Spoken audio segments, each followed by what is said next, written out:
할렐루야! 오늘도 예수님의 은혜가 여러분과 함께 하기를 간절히 바랍니다. 오늘 말씀은 요한복음 9장 24절에서 34절입니다. 이에 그들이 맹인이었던 사람을 두 번째 불러 이르되 너는 하나님께 영광을 돌리라. 우리는 이 사람이 죄인인 줄 아노라. 대답하되 그가 죄인인지 내가 알지 못하나 한 가지 아는 것은 내가 맹인으로 있다가 지금 보는 그것이니이다.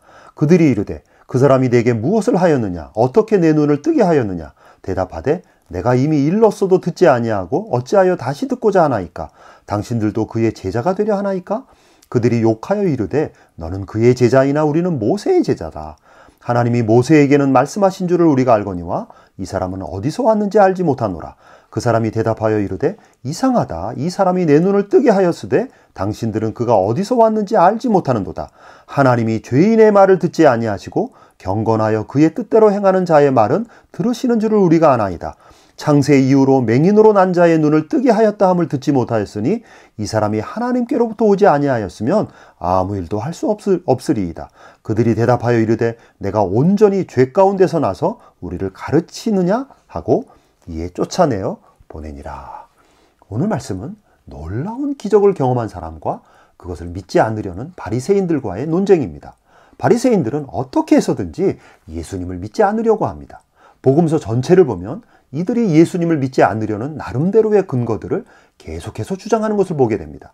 예수님은 기회만 있으면 나는 하나님의 아들이다라고 주장했습니다. 예수님이 신의 아들이라는 것입니다. 이 말이 바리새인들을 기분 나쁘게 한 말 중에 대표적인 예수님의 말씀입니다. 나는 선지자다 라든지 나는 하나님의 종이다 라든지 이런 식으로 자신을 소개했다면 조금이라도 수긍이 갔을 텐데 예수님은 자신의 정체성이 사람들이 생각하는 그런 정도가 아니라 나는 신의 아들이다. 하나님의 아들이다. 나를 본 자는 하나님을 본 것이다.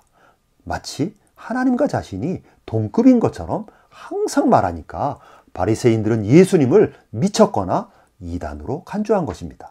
그런데 그런 자가 안식일법을 비롯해서 구약의 율법을 마구 무시하고 자기 마음대로 말하고 행동한다고 생각했습니다. 게다가 예수님은 대제사장들과 바리새인들을 독사의 자식들이라고 심하게 욕을 하면서 겉은 화려하나 그 속은 썩은 시체의 냄새가 진동하고 있다고 그들의 실체를 적나라하게 드러내셨습니다. 그렇기 때문에 바리새인들은 예수님을 좋아할 수가 없었고 예수님을 눈의 가시처럼 여겼던 것입니다. 바리새인들의 관점에서 보면 예수님을 믿지 못하는 이유들이 한두 가지가 아닙니다. 메시아는 베들레헴에서 출생한다고 구약 성경은 분명하게 예언하고 있습니다. 그러나 예수는 나사렛 예수입니다. 즉 예수는 나사렛에서 출생했다고 굳게 믿었으므로 바리새인들은 예수를 메시아로 인정할 수 없었던 것입니다. 또한 바리새인들이 구약 성경에서 배운 메시아는 영광의 메시아로서 메시아가 오시면 지금까지 의롭게 살아온 하나님의 자녀들을 구원하시고 모든 악인들을 심판하실 메시아가 온다고 철석같이 믿고 있었습니다.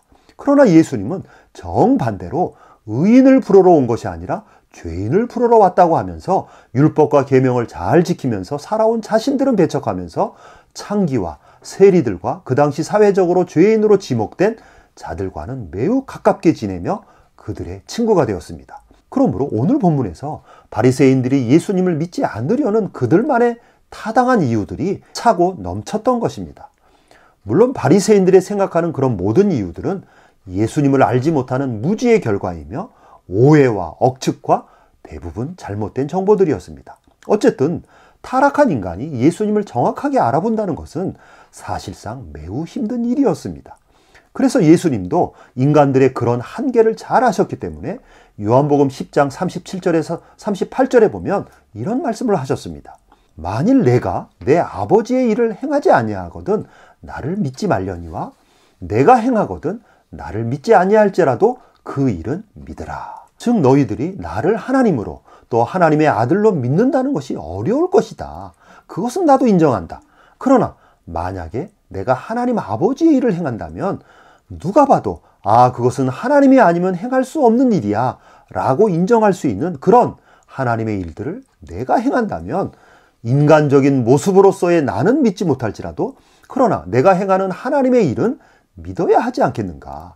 즉 너희가 나의 외적인 조건들을 보고 나를 믿지 못할지라도 내가 행하는 그 하나님의 일은 믿어야 한다고 예수님은 강조하셨습니다. 여러분, 예수님이 행하신 하나님의 역사들이 무엇입니까?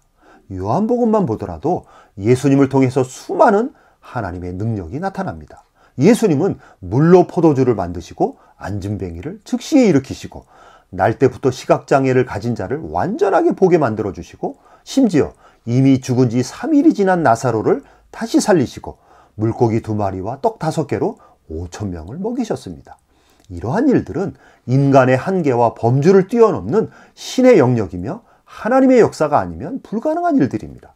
설령 여러 가지 오해와 잘못된 정보로 예수님을 믿지 못했다면, 그러나 예수님이 행하신 하나님의 일들을 보고는 예수님을 믿어야 하는 것입니다. 하나님의 명백한 역사를 보고도 예수님을 믿지 못한다면 그것은 전적으로 그 사람의 책임이 되는 것입니다. 오늘 본문에서 바리새인들은 예수님이 시각장애인을 고쳐주셨다는 사실을 믿지 않으려고 했습니다. 그러나 시각장애를 고침받은 사람은 누가 뭐래도 자신의 눈이 고침받은 것은 부인할 수 없는 사실이었습니다. 바리새인들은 2번에 걸쳐 이 사람들을 신문하면서 이 사람이 태어날 때부터 시각장애인이었다는 것과 그리고 지금은 완전하게 눈이 떠져서 세상을 보게 되었다는 부인할 수 없는 사실을 확인하였습니다. 그리고 바로 이 놀라운 기적을 예수님께서 일으키셨다는 것도 확인했습니다. 그럼에도 불구하고 바리새인들은 29절에서 모세는 하나님으로부터 왔다는 것을 우리가 믿지만 그러나 이 예수는 어디서 왔는지 우리는 알지 못한다. 끝까지 예수님이 하나님으로부터 오신 분이라는 것을 인정하지 않는 것입니다. 그러자 30절에서 그 사람이 대답하여 이르되 이상하다. 이 사람이 내 눈을 뜨게 하였으되 당신들은 그가 어디서 왔는지 알지 못한다고 말한다. 그러면서 계속해서 32절과 33절에 보면 창세 이후로 맹인으로 난 자의 눈을 뜨게 하였다 함을 듣지 못하였으니 이 사람이 하나님께로부터 오지 아니하였으면 어떻게 이런 기적을 행할 수 있는 것인가?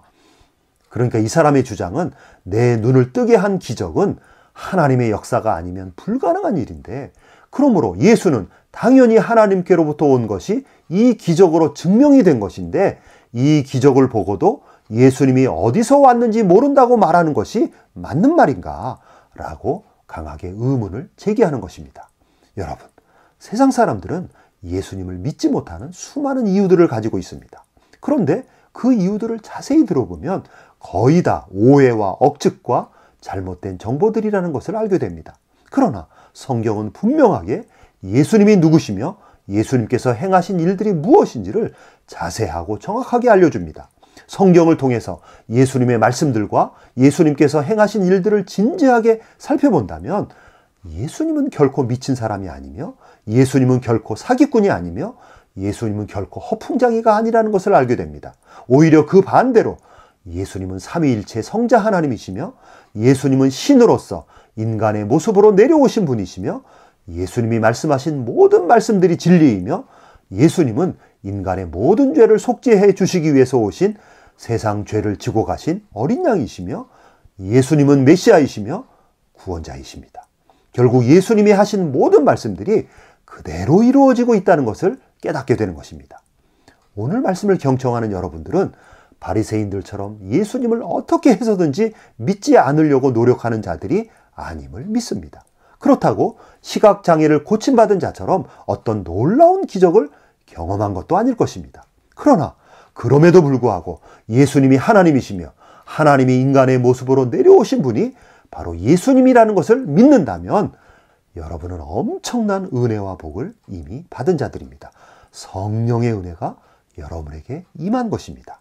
그러므로 우리는 오늘 고침받은 시각장애인처럼 당당하고 담대하게 예수님을 증거하는 사명을 감당하는 저와 여러분이 되기를 간절히 바랍니다. 아멘.